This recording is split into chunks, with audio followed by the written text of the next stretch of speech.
Par rapport à 10 années avant, ça a changé, ça a bien changé. Ouais. Ils partent à la parisienne un peu, mais après, bon, c'est la mode. Hein. En tout cas, c'est mieux qu'avant. J'ai pas vu grand-chose de nouveau, non.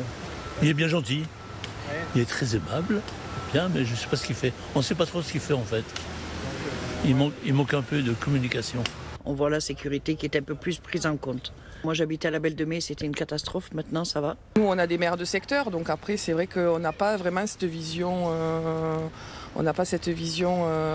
vraiment générale, mais moi je suis plutôt positive sur son mandat, oui.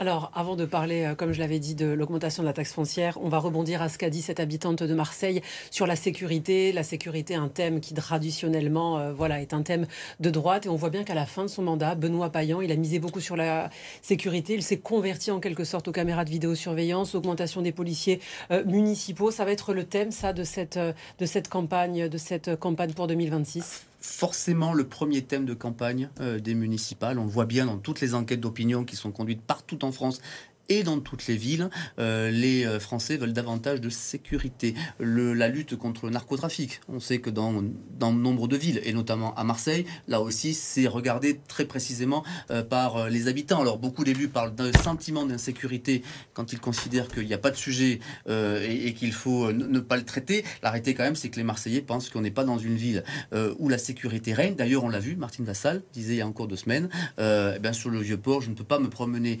de manière tranquille, et ça a fait réagir beaucoup de Marseillais. Donc on voit bien que dans ce sondage-là, ça va être un sujet. Le niveau des impôts locaux, mauvais point pour Benoît Payan, moins 5 points, 35%.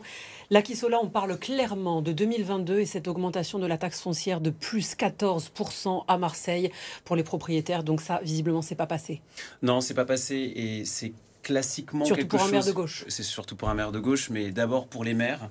C'est quelque chose d'assez classique. En début de mandat, on augmente les impôts, les impôts locaux, et on espère qu'à la fin du mandat, finalement, on ne s'en souvienne plus. Et puis ça permet d'essayer d'inventer une forme de stagnation de l'évolution de l'impôt sur les années qui suivent.